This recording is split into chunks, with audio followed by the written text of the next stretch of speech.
주신 말씀은 여호수아 7장 1절에서 5절 말씀을 근거로 패배의 이유라는 제목으로 하나님 말씀 증거하도록 하겠습니다. 약속의 땅 시리즈 여호수아 강해의 29번째 시간입니다. 오늘 말씀은 우리가 잘 알고 있는 아이성의 전투에 대한 말씀입니다.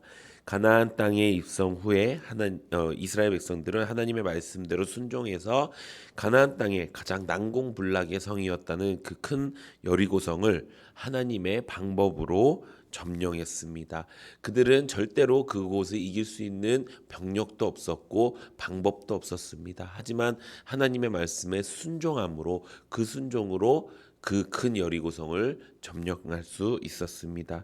그리고 나서 이제 두 번째 아이성에 대한 전투의 내용입니다. 이 아이성의 뜻은 아이라는 뜻은 폐허라는 뜻의 이름의 성이었습니다. 오늘 본문 2절에 보면 이렇게 기록되어 있습니다. 여호수아가 여리고에서 사람을 베델 동쪽 베다엔 곁에 있는 아이로 보내며 그들에게 말하여 이르되 올라가서 그 땅을 정탐하라 하매 그 사람들이 올라가서 아이를 정탐하고라고 말씀하고 있습니다. 이 아이성이라는 것은 여리고에서 약 24km 정도 떨어져 있는 성읍이었습니다. 여리고에서 베델로 가는 그 길목 사이에 있었습니다. 그래서 아이성은 가나안 땅의 가장 중심지였던 베델과 인접해 있었기 때문에 그 지역을 전략적 요충지라고 이야기할 수가 있었습니다. 그래서 이 아이성 전투에서 이기는 것이 이 가나안 중부지방 정복을 하는 데 있어서 가장 큰 의미를 가진 곳이었습니다. 그래서 여호수아는 어떻게 합니까? 여리고성에서 했었던 것처럼 똑같이 정탐꾼을 보내게 됩니다. 3절에 이렇게 기록되어 있습니다. 여호수아에게로 돌아와 그에게 이르되 백성을 다 올라가게 하지 말고 2-3천 명만 올라가서 아이를 치게 하소서.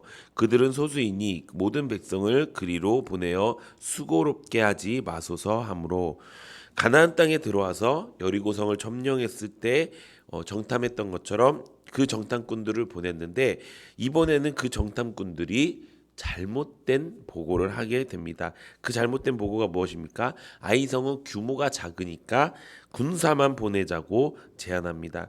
이들의 보고에는 문제점이 많이 있었습니다.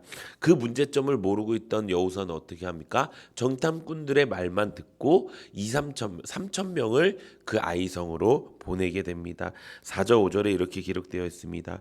백성 중 3천 명쯤 그리로 올라갔다가 아이 사람 앞에서 도망하니 아이 사람이 그들을 36명쯤 쳐 죽이고 성문 앞에서 스바림까지 쫓아가 내려가는 비탈에 쳤으므로 백성의 마음이 녹아 물같이 된지라.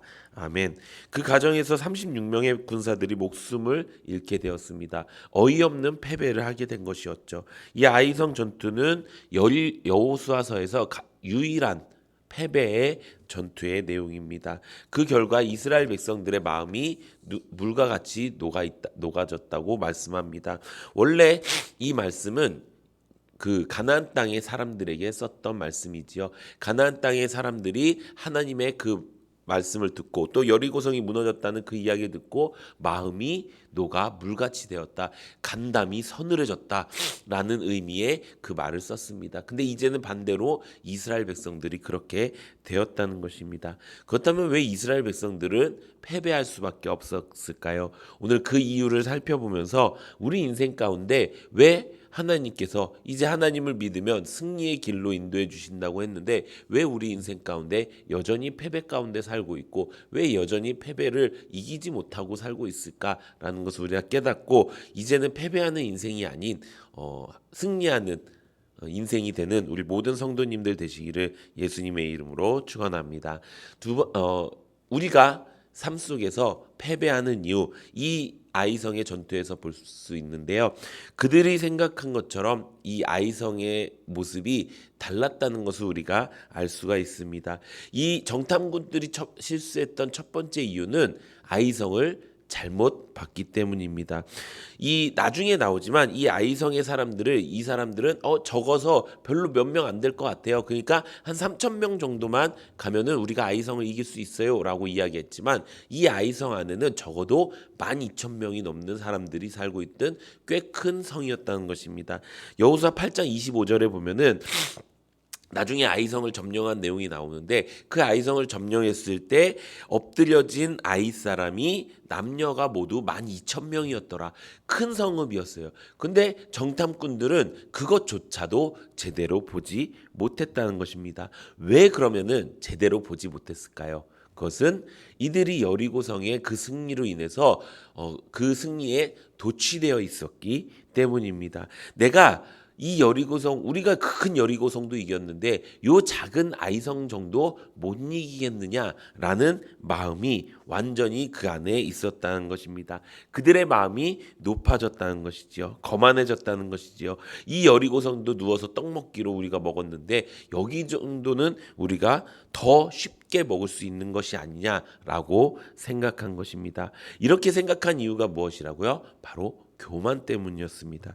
성경에 이렇게 기록되어 있습니다. 잠언 16장 18절에 보면 교만은 패망의 선봉이요 거만한 마음은 넘어짐의 앞잡이이니라. 하나님께서 이 말씀을 그 잠언서에 넣어주신 이유는 이 이스라엘 백성들의 이 유일한 패배, 이 아이성의 패배를 기억하라라는 말씀인 것입니다.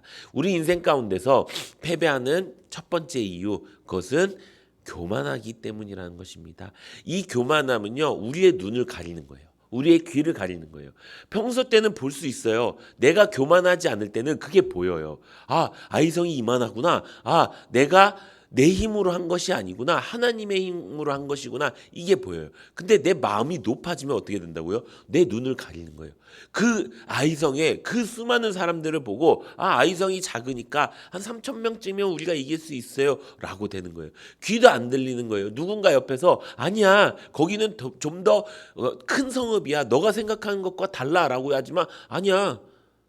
왜 내 말이 맞아? 라고 하는 교만함이 그 안에 자리 잡는다는 것입니다. 하나님이 승리하게 만들어주신 그 놀라운 역사하심도 내 안에 내가 했다라는 마음이 높아지게 되면은 그것이 넘어짐의 앞잡이가 되고 패망의 선봉이 된다는 것입니다. 사랑하는 성도 여러분, 내 삶 가운데 뭔가 패배가 찾아왔습니다. 실패한 일이 있습니다. 그런 일들 가운데 우리가 한번 생각해 봤으면 좋겠습니다.